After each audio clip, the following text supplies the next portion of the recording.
আজ আমরা ক্লাস 12-এর ত্রিকোণমিতিক বিপরীতবৃত্তীয় অপেক্ষক বা ইনভার্স ট্রিগোনোমেট্রিক ফাংশন এই চ্যাপ্টারটি নিয়ে পরে আলোচনা করব।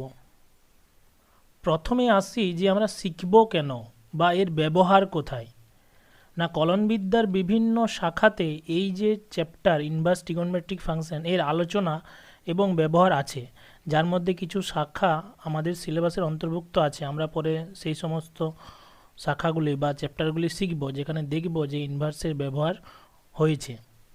এছাড়া বিজ্ঞান ও প্রযুক্তিবিদ্যায় ত্রিকোণমিতিক বিপরীতবৃত্তীয় অপেক্ষকের গুরুত্বও অপরিসীম। উচ্চ মাধ্যমিক শিক্ষা সংসদ নির্ধারিত যে নতুন প্রশ্নের কাঠামো দেওয়া হয়েছে তাতে এই চ্যাপ্টার থেকে 2 নম্বরের একটি প্রশ্ন আসে, 4 নম্বরের একটি প্রশ্ন এবং 1 নম্বরের একটি এমসিকিউ। এখন এই 2 নম্বরের প্রশ্ন এবং 4 নম্বরের প্রশ্নের ক্ষেত্রে একটি করে বিকল্প থাকে, অর্থাৎ তোমাকে দুটি করতে দেবে, তার মধ্যে তোমাকে একটি করতে হবে।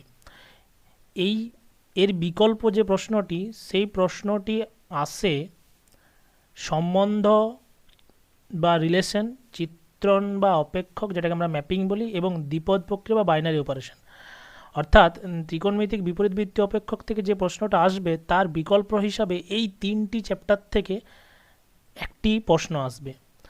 সুতরাং 3টি চ্যাপ্টার থেকে একটি প্রশ্ন করার পরিবর্তে একটি চ্যাপ্টার করেই একটি প্রশ্নের উত্তর করা আমার অনেক সহজতর বলে মনে হয়। অধিকাংশ ক্ষেত্রে দেখাও গেছে যে স্টুডেন্টরা কিন্তু এই ইনভার্স ফাংশন থেকে যে প্রশ্নটি আসে সেটিই করে, কিন্তু তা বলে এই নয় যে সম্বন্ধ, চিত্রণ বা অপেক্ষক এবং দ্বিপদ প্রক্রিয়া থেকে এই চ্যাপ্টারগুলো আমরা পড়বো না আর কি। এগুলোও আমাদের কাছে সমান গুরুত্বপূর্ণ। এছাড়া এখান থেকে একটা এমসিকিউ আসে যার উত্তর আমাদেরকে করতে হবে। সুতরাং এই চ্যাপ্টারগুলো আমাদেরকে খুব ভালোভাবে পড়তে হবে। তোমাদেরকে দেখায় 2020 সালের প্রশ্নপত্রটি। দেখো, এখানে যে কোনো একটি প্রশ্নের উত্তর করতে বলা হয়েছে। 2 নম্বরের প্রশ্ন, সেখানে প্রথম যে প্রশ্নটি পড়েছে 1 নম্বরে সেটা এসেছে দ্বিপদ প্রক্রিয়া থেকে, এবং যে দ্বিতীয় প্রশ্নটি ইনভার্স চ্যাপ্টার থেকে এসেছে, কট ইনভার্স, ট্যান ইনভার্স এর মান নির্ণয় করতে বলা হয়েছে। সুতরাং প্রথম একটি প্রশ্ন আসবে ওই 3টি চ্যাপ্টার থেকে যে কোনো একটি, এবং সেকেন্ড যেটা দ্বিতীয় প্রশ্ন সেটি আসছে ইনভার্স থেকে। আবার 4 নম্বরের ক্ষেত্রেও দেখো, যে কোনো একটি প্রশ্নের উত্তর করতে হবে, যার মধ্যে প্রথম প্রশ্নটি এসেছে, এটিও দ্বিপদ প্রক্রিয়া থেকে এসেছে এবারের 2020 সালে, এবং দ্বিতীয় প্রশ্নটি ইনভার্স থেকে এসেছে। এরপর আমরা আসি থিওরি পার্টে, ইনভার্স ট্রিগোনোমেট্রিক ফাংশনের থিওরি পার্ট। ধরো এক্স একটা বাস্তব রাশি যেখানে এক্স এর মান -1 less equals to x less equals to 1। এখন সাইন থিটা সমান এক্স, এই সমীকরণ থেকে স্পষ্ট যে থিটা কোণের এমন অসংখ্য মানেই পাবো যার জন্য এই সমীকরণটি সিদ্ধ হয়। অর্থাৎ সাইন থিটা সমান যদি এক্স হয় তাহলে থিটা সমান হবে সাইন সমান চিহ্নের অন্য দিকে গিয়ে পর সাইন ইনভার্স এক্স। থিটা সমান সাইন ইনভার্স এক্স এই আকারে প্রকাশ করা হয়, এবং সাইন ইনভার্স এক্স এইভাবে পড়তে হয়। এমন নয় যে থিটা সমান sine to the power -1 x, এরকম নয়। সাইন ইনভার্স এক্স এইভাবে পড়তে হয়। যেমন ধরো আমরা জানি সাইন π/2 এর মান হয় 1, তাহলে এখানে π/2টা কি বটে? না, এটা একটা অ্যাঙ্গেল, কোণ। এবং 1 কি না, π/2তে সাইনের ম্যাগনিটিউড অর্থাৎ মান। তাহলে আমি যদি বের করি যে π/2 সমান কত, না সাইন সমান চিহ্নের অপর দিকে গিয়ে পরে সাইন ইনভার্স 1, তাহলে π/2 সমান হয়েছে সাইন ইনভার্স 1। তাহলে এখান থেকে দেখো যে সাইন ইনভার্স 1 সমান π/2, যার দ্বারা একটা কোণ প্রকাশিত হচ্ছে। একইভাবে যদি সাইন থিটা সমান হাফ হয় তাহলে থিটা সমান কত হবে, না সাইন সমান চিহ্নের অপর দিকে গিয়ে পরে সাইন ইনভার্স হাফ সমান π/6। সাইন ইনভার্স হাফ বলতে বোঝায় সাইন কতর মান হাফ হয়, না π/6 হাফ হয়, তাহলে সাইন ইনভার্স হাফ সমান π/6। এখানে কয়েকটি বিষয় আমাদেরকে লক্ষ্য রাখতে হবে যে সাইন এক্স এবং সাইন ইনভার্স এক্স একই নয়। সাইন ইনভার্স এক্স দ্বারা কোণ প্রকাশিত হয়, যেখানে সাইন এক্স কিন্তু একটি শুদ্ধ সংখ্যা। আবার সাইন ইনভার্স এক্স এবং সাইন এক্স তার ইনভার্স অর্থাৎ sine x two the power -1 এরা কিন্তু এক জিনিস নয়। সাইন ইনভার্স এক্স দ্বারা একটা কোণ প্রকাশিত হয়, এবং sine x two the power -1 সমান হচ্ছে 1/sin x, অর্থাৎ সাইন এক্সের অনন্যককে বোঝায়। সাইন ইনভার্স এক্স তার হোল স্কোয়ার এটাও কিন্তু sign to the power -2x এর সমান নয়। এরপর আমরা আসবো মুখ্য মান বা প্রিন্সিপাল ভ্যালু। ধরো সাইন থিটা সমান হাফ, তাহলে সাইন থিটা সমান যদি হাফ হয় তাহলে সাইন পাই বাই সমান সাইন পাই বাই 6, অর্থাৎ সাইন থিটা সমান সাইন পাই বাই 6, এর থেকে আমরা পাবো থিটা সমান পাই বাই 6। আবার সাইন থিটা সমান হাফ সমান sine pi by 6, sine pi by 6কে লিখতে পারি sine of pi minus pi by 6। All sine tan cos সূত্র যে ক্লাস 11 আমরা শিখেছিলাম সেটা অ্যাপ্লাই করে তুমি দেখো এখান থেকে আবার রিটার্ন করে সাইন পাই বাই 6এই আমরা পাবো সাইন পাই মাইনাস থিটা সমান সাইন থিটাই হয়। সুতরাং এখান থেকে sine pi minus pi by 6 করলে হবে সাইন 5 পাই বাই 6, অর্থাৎ সাইন থিটা সমান সাইন 5 পাই বাই 6 হলে থিটা সমান 5 পাই বাই 6। আবার সাইন থিটা সমান হাফ বা sine pi by 6, sine pi by 6কে এরকম আকারেও লেখা যায় যে sine 2 pi plus pi by 6। All sine tan কস সূত্রের সাহায্যে তুমি অ্যাপ্লাই করে দেখো যে এখান থেকে আবার সাইন পাই বাই 6ই আমরা ঘুরে পাবো। তাহলে 2 পাই প্লাস পাই বাই 6 হিসাব করলে হয় 13 পাই বাই 6, অতএব থিটা সমান 13 পাই বাই 6। তাহলে সাইন থিটা সমান হাফ হলে থিটার অনেক মানেই পাবো, যেমন এক্ষেত্রে আমরা পেয়েছি থিটা সমান পাই বাই 6, থিটা সমান 5 পাই বাই 6, থিটা সমান 13 পাই বাই 6, এইরকম অনেক মানেই পাবো। তোমাদের মনে থাকবে ক্লাস 11-এ আমরা পড়েছিলাম ত্রিকোণমিতিক অপেক্ষকের সাধারণ সমাধান, সেখান থেকে একটা জিনিস পেয়েছিলাম যে সাইন থিটা সমান যদি সাইন আলফা হয় তাহলে থিটা সমান হয় n pi plus minus 1 to the power n into alpha. এটা কিন্তু সাধারণ সমাধান, সাইন থিটা সমান সাইন আলফা হলে থিটা সমান হয় এইটা। তাহলে সেই সূত্র অনুযায়ী সাইন থিটা সমান হাফ সমান সাইন পাই বাই 6 হলে থিটা সমান হবে সাইন ইনভার্স হাফ। এই যে সাইন থিটা সমান হাফ, এখান থেকে থিটা সমান সাইন ইনভার্স হাফ। আবার সাইন থিটা সমান সাইন পাই বাই 6, এইখান থেকে পাবো থিটা সমান হবে n pi plus minus 1 whole to the power n into pi by 6। এখানে আলফা বলতে পাই বাই 6, যেখানে এন এর মান 0 plus minus 1 plus minus 2 plus minus 3, অর্থাৎ এন এর মান যদি আমরা 0 plus minus 1 plus minus 2 plus minus 3 dot dot এভাবে বসাতে শুরু করি তাহলে থিটার মান আমরা ওই pi by 6, 5 pi by 6, 13 pi by 6 এরকমভাবে পেতে থাকবো। তাহলে এরকম অসংখ্য মান পাবো। এক্ষেত্রে এই n pi plus minus 1 whole to the power n into alpha একে সাধারণ মান বলা হয়। তাহলে এই যে অসংখ্য সাধারণ মানগুলো আমরা পাচ্ছি তার মধ্যে যে মানটি সবথেকে ক্ষুদ্রতম হবে, যে কোণটি সবথেকে ছোট, এক্ষেত্রে যেমন পাই বাই 6 হয়েছে, সেই ক্ষুদ্রতম কোণটিকে মুখ্য মান বলা হয়। এরপর আমরা দেখব বিপরীত বৃত্তীয় অপেক্ষকগুলির ক্ষেত্র, প্রসার এবং মুখ্য মানের অঞ্চল। আমি বিপরীত বৃত্তীয় অপেক্ষকগুলো লিখেছি আর কি, sine inverse x, cos inverse x, tan inverse x, cosec inverse x, sec inverse x, cot inverse x. তো দেখো সাইন ইনভার্স এক্সের ক্ষেত্র হচ্ছে -1 থেকে 1 ক্লোজ ইন্টারভ্যাল। এখানে ক্ষেত্র বলতে বোঝায় যে এক্সের মান -1 থেকে 1 এর মধ্যবর্তী হবে এবং ওই মধ্যবর্তী যে কোনো মান নিয়ে পর ওয়াইয়ের যে সমস্ত মানগুলো পাবো সেগুলো এই ক্লোজ ইন্টারভ্যাল -π/2, π/2 এর মধ্যে থাকবে। এটাই হচ্ছে প্রসার। আর মুখ্য মানের অঞ্চল ওই প্রসারটি মুখ্য মানের অঞ্চল, অর্থাৎ ওয়াইয়ের মান -π/2 থেকে π/2 এর মধ্যবর্তী। অনুরূপভাবে কস ইনভার্স এক্সেরও ক্ষেত্র ক্লোজ ইন্টারভ্যাল -1, 1, প্রসার হচ্ছে ক্লোজ ইন্টারভ্যাল 0, π এবং মুখ্য মানের অঞ্চল 0 থেকে π এর মধ্যবর্তী।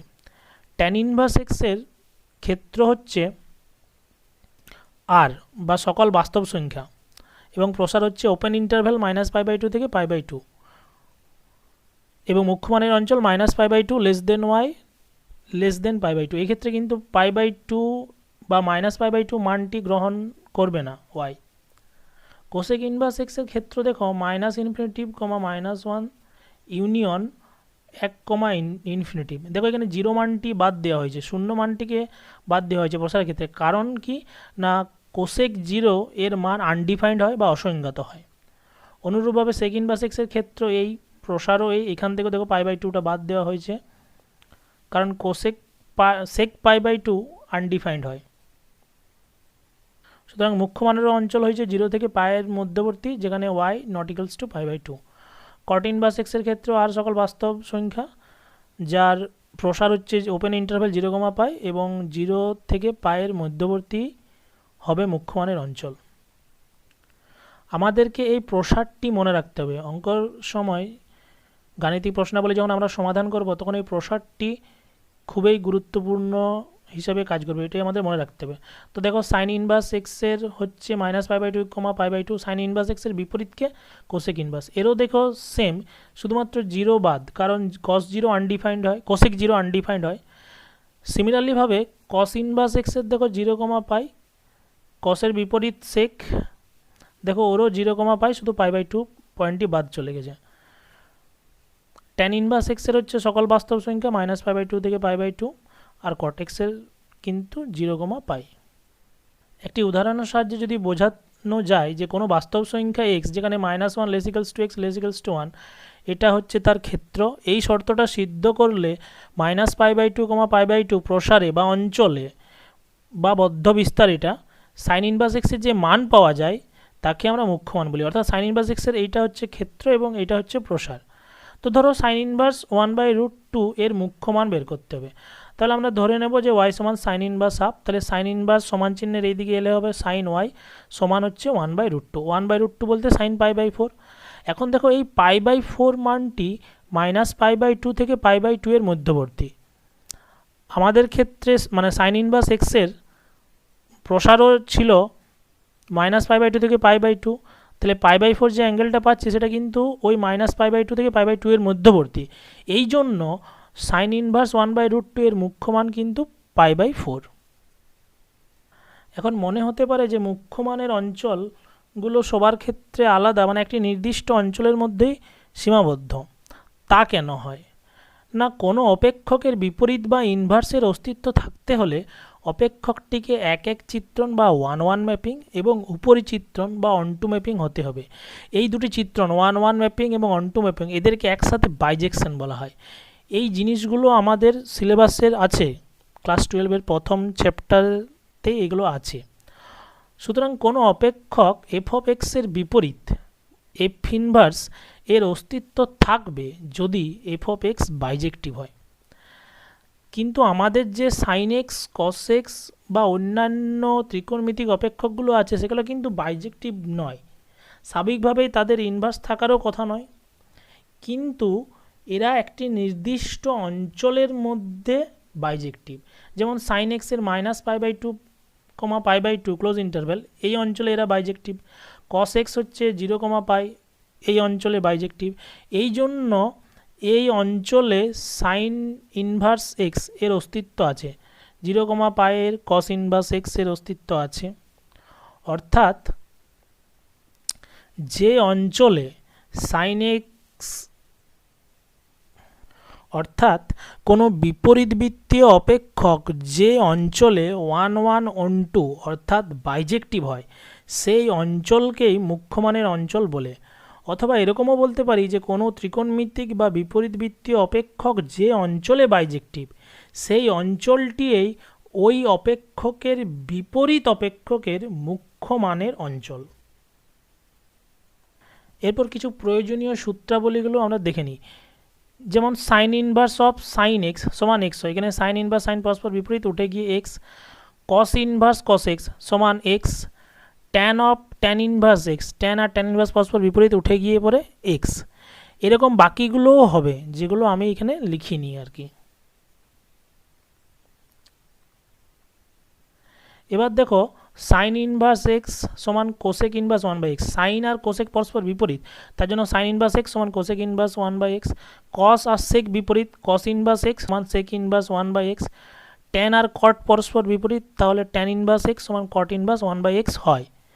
এদের বিপরীতটিও সত্য, অর্থাৎ কোসেক ইনভার্স এক্স সমান sine inverse 1/x, sec inverse x সমান cos inverse 1/x, cot inverse x সমান tan inverse 1/x। Sine inverse of minus x সমান হয় মাইনাস সাইন ইনভার্স এক্স, মাইনাসটা প্রথমে বেরিয়ে আসে। Cosec inverse of minus x সমান minus cosec inverse x. Tan inverse of minus x সমান minus tan inverse x. Cos inverse of minus x সমান pi minus cos inverse x. Sec inverse minus x সমান pi minus sec inverse x. Cot inverse minus x সমান pi minus cot inverse x. সুতরাং এই তিনটি ক্ষেত্রে sign, cosec, tan inverse এদের ক্ষেত্রে মাইনাসগুলো বাইরে বেরিয়ে আসে, আর এদের ক্ষেত্রে পাই মাইনাস হয়। Sine inverse x plus cos inverse x সমান π/2 হয়। Sec inverse x plus cosec inverse x সমান পাই বাই টু হয় এবং tan inverse x plus cot inverse x সমান পাই বাই টু হয়। Tan inverse x plus tan inverse y সমান tan inverse x plus y divided by one minus x y, যেখানে x greater than zero, y greater than zero, x y less than one. আবার tan inverse x plus tan inverse y সমান হয় pi plus tan inverse x plus y divided by one minus x y, যেখানে x greater than zero, y greater than zero, x y greater than one. সুতরাং এই দুটো জিনিস তোমাকে একটু মনে রাখতে হবে যে এক্স ওয়াইটা গ্রেটার দেন ওয়ান হলে পর pi plus tan inverse x plus y divided by one minus x y হয়। X y greater than one হলে পাই প্লাস হয়, অন্যান্য ক্ষেত্রে পাই হয় না। আমাদের সিলেবাসে বেশ কয়েকটি অঙ্কে এই সূত্রটি অ্যাপ্লাই হয়, যার জন্য আমি এখানে লিখে দিয়েছি। অনুরূপে tan inverse x minus tan inverse y সমান tan inverse x minus y by one plus x y হয়। লক্ষ্য করে দেখো এখানে প্লাস আছে বলে উপরে এখানে প্লাস হয়েছে আর নিচে মাইনাস, আবার এখানে মাইনাস আছে এই জন্য এক্স মাইনাস ওয়াই আর নিচে তার বিপরীত এক প্লাস হয়েছে। এই সূত্রগুলিও গুরুত্বপূর্ণ, এগুলো মনে রাখলে অঙ্ক খুব সহজেই হয়। Sine inverse x plus sine inverse y সমান sine inverse x into root under one minus y square plus y into root under one minus x square. Sine inverse x minus sine inverse y সমান sine inverse x into root under one minus y square minus y into root under one minus x square. এখানেও লক্ষ্য করে দেখো যে plus আছে মাঝে, এই জন্য মাঝে প্লাস হয়েছে, এখানে মাইনাস আছে এখানেও মাইনাস হয়েছে। cos inverse x plus cos inverse y সমান cos inverse x y minus root under one minus x square into one minus y square. cos inverse x minus cos inverse y সমান cos inverse x y plus root under one minus x square into one minus y square. কসের ক্ষেত্রে উল্টো হয়েছে, কিন্তু এখানে plus আছে তো এখানে মাইনাস হয়েছে, এখানে মাইনাস আছে তো এখানে প্লাস হয়ে গেছে। এটিও একটি গুরুত্বপূর্ণ সূত্র। টু ট্যান ইনভার্স এক্স সমান sine inverse two x by one plus x square সমান cos inverse one minus x square by one plus x square সমান tan inverse two x by one minus x square. এর প্রমাণটি হলো, ধরা যাক tan inverse x সমান theta, তাহলে x সমান কী হবে না ট্যান ইনভার্স সমান চিহ্নের এইদিকে এসে পড়ে ট্যান থিটা, অর্থাৎ ট্যান থিটা সমান এক্স। এখন যেহেতু সাইন ইনভার্স বের করবো ওই জন্য সাইন টু থিটাকে আমি ট্যানের সূত্রের আকারে লিখেছি। সাইন টু থিটা সমান two tan theta by one plus tan square theta সমান ট্যান থিটার জায়গায় এক্সের মান পুট করেছি two x by one plus x square.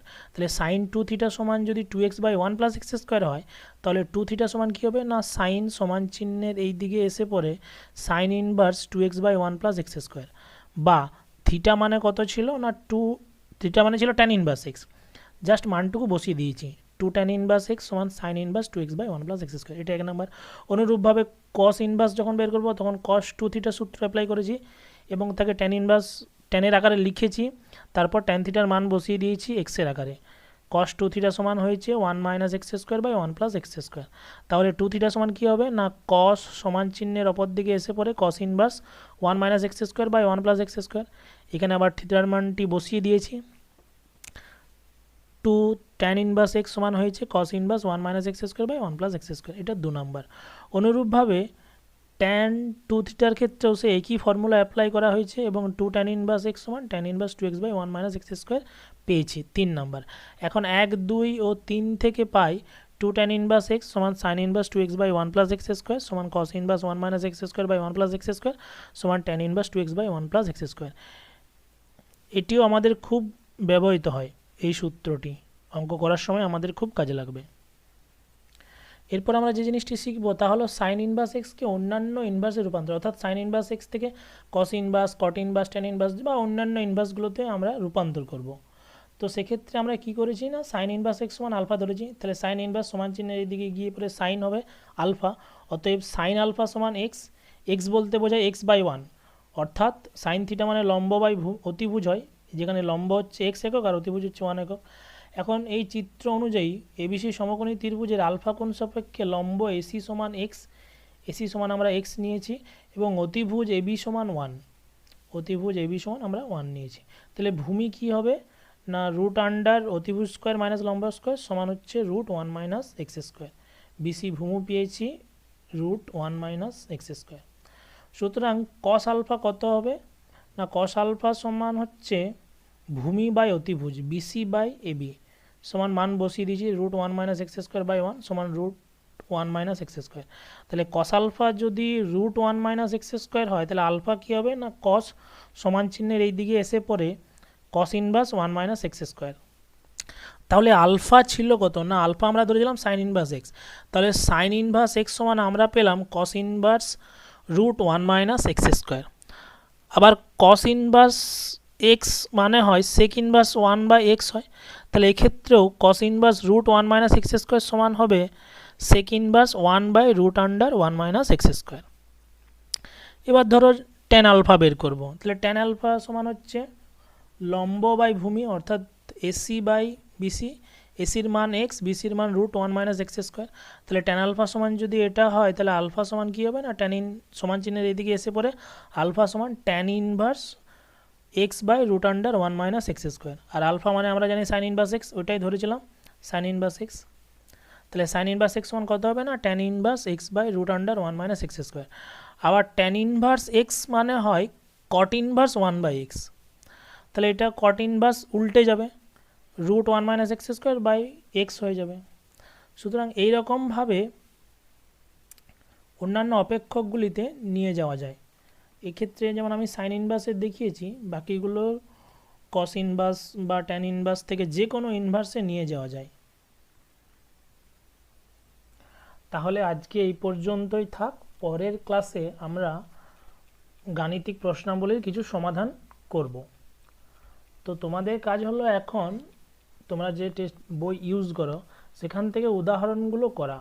উদাহরণগুলো কিন্তু খুবই ইম্পর্ট্যান্ট, অন্তত এইচএসের জন্য উদাহরণ থেকে অনেক প্রশ্নই পড়ে। তাহলে তোমরা উদাহরণগুলো করতে শুরু করে দাও।